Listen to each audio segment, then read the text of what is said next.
Bismillahirrahmanirrahim. Assalamualaikum warahmatullahi wabarakatuh.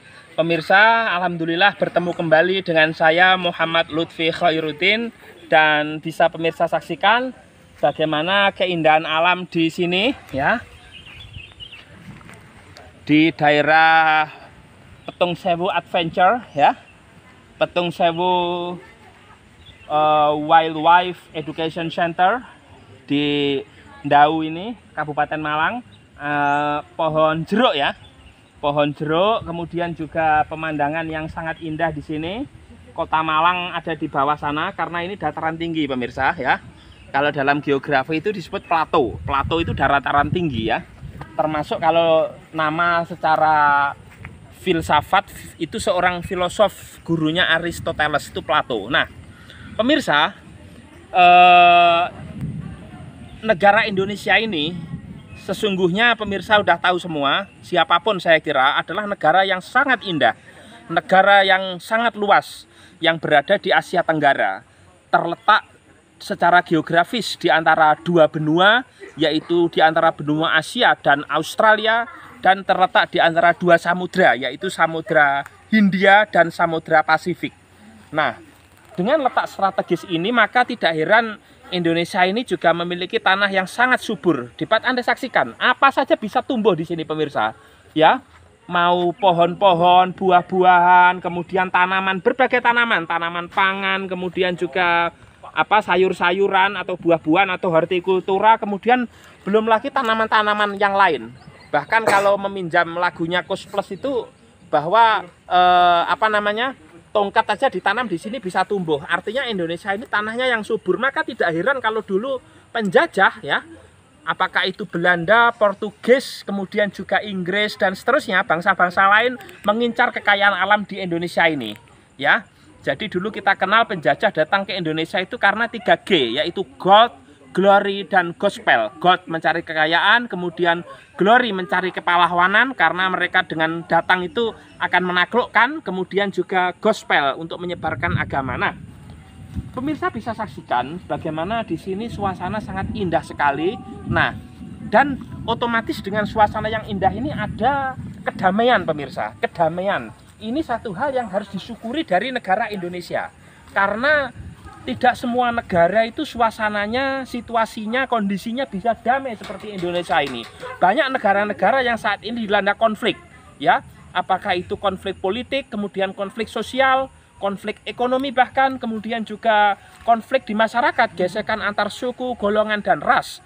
Kalaupun toh ada, di Indonesia ini relatif bisa diminimalisir konflik-konflik itu tadi, sehingga nyaman sekali. Bahkan ada yang bilang Indonesia ini surga dunia ya. Kita tahu bahwa dengan tanah yang subur ini, maka tidak mengherankan kalau dulu Indonesia pernah mendapat penghargaan dari FAO, yaitu Food and Agriculture Organization, yaitu organisasi pangan dan pertanian dunia yang merupakan lembaga dari PBB atau United Nations, yang masuk ECOSOC, Economic and Social Council atau Dewan Ekonomi dan Sosial, karena sukses melaksanakan swasembada pangan. Nah, oleh karena itu seyogyanya kita ini tanah di Indonesia ini bisa memenuhi kebutuhan rakyatnya sendiri. Apa saja ada, sehingga tidak perlu yang namanya impor. Bahkan mungkin kalau perlu kita mengekspor, menjual hasil kekayaan alam kita ke luar negeri. Tentunya kembalinya untuk kesejahteraan rakyat Indonesia, sebagaimana amanah konstitusi untuk kesejahteraan sosial. Nah, pemirsa, ini yang tadi saya siarkan ya. Ini lokasi, ada beberapa siswa yang saat ini melaksanakan pelatihan di lokasi sini ya. Ada acara. Ini merupakan semacam hall begitu atau aula di lokasi ini, dan mereka ingin tidak hanya kemudian mendapatkan ilmu di sini, tapi juga mereka ingin menyatu dengan alam. Kalau istilah Islamnya itu tadabbur begitu, tadabbur dengan alam. Hawanya sangat sejuk sekali, kemudian tetapi kalau malam dingin pemirsa ya di sini, karena ini dataran tinggi. Karena memang tekanan udara kalau di dataran tinggi ini kan relatif lebih lebih tinggi apa lebih rendah itu? Lebih rendah. Lebih rendah ya, sehingga hawa udara sejuk ya, dingin begitu. Nah, saya kembali ke soal Indonesia pemirsa. kemarin di beberapa media dijelaskan bahwa Indonesia ini katanya sudah menjadi negara maju. Menurut saya belum. Barangkali kalau secara ekonomi, indikator-indikator ekonomi, saya bukan ekonom, bukan pengamat ekonomi pemirsa, bisa jadi ya kan? Mungkin diukur dari pendapatan per kapita atau produk domestik bruto misalnya, atau produk domestik regional bruto. Nah, tetapi dari sisi kebudayaan, kebiasaan, kemudian juga adat istiadat masyarakat di sini belum mencerminkan sepenuhnya sebagai sebuah negara maju.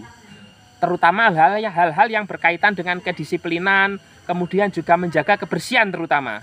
Saya kemarin sempat di Surabaya, di bawah jembatan Suramadu ini, mohon maaf saya bukan dalam rangka menjelekkan atau apa, tapi nyata itu ya. Jadi bagaimana masyarakat termasuk penjual itu tidak sadar membuang sampahnya ke laut, sehingga laut itu kotor. Saya kira itu tanpa sengaja, itu disengaja. Artinya kesadaran kita terhadap kebersihan itu masih sangat kurang. Saya kira di banyak tempat juga seperti itu. Padahal kalau dalam agama an-nadhafatu minal iman, kebersihan itu sebagian daripada iman. Belum lagi soal aspek keamanan. Kemudian juga bagaimana kita itu bisa menghargai yang namanya waktu misalnya ya. Nah itu. Tapi mudah-mudahan suatu saat benar-benar Indonesia ini menjadi negara maju. Kalau ekonomi mungkin ya Indonesia saat ini anggota G20, negara-negara G20. Jadi kita lihat Presiden Indonesia kalau dalam forum G20 itu gagah. Ada di samping kanan kiri itu ada Presiden Rusia, Presiden Amerika Serikat, Presiden Tiongkok atau Cina. Artinya Indonesia ini sejajar dengan bangsa-bangsa lain. Tapi saya berharap bahwa nanti ke depan Indonesia benar-benar menjadi negara maju. Bukan hanya secara ekonomi, tapi secara pendidikan juga maju, secara kedewasaan berpolitik juga maju, kemudian juga secara budaya juga bisa menjadi maju begitu pemirsa. Dan sekali lagi mudah-mudahan pemirsa yang menyaksikan video ini bisa mendapat inspirasi bahwa kita sebagai warga negara Indonesia tidak boleh superior ya. Maksud saya tidak boleh inferior. Kita melihat bangsa lain itu kita merasa rendah, jangan. Kita ini bangsa yang besar. Kita ini bangsa yang memiliki wilayah yang sangat luas sehingga apa saja di sini itu yang saya jelaskan tadi bisa tumbuh. Oleh karena itu sebagai wujud rasa syukur, marilah kita bisa merawat bangsa ini dengan baik, termasuk merawat keanekaragaman, kebinekaan yang ada. Kurang lebihnya mohon maaf. Sekian, wallahul muwaffiq ila aqwamit thoriq. Wassalamualaikum warahmatullahi wabarakatuh.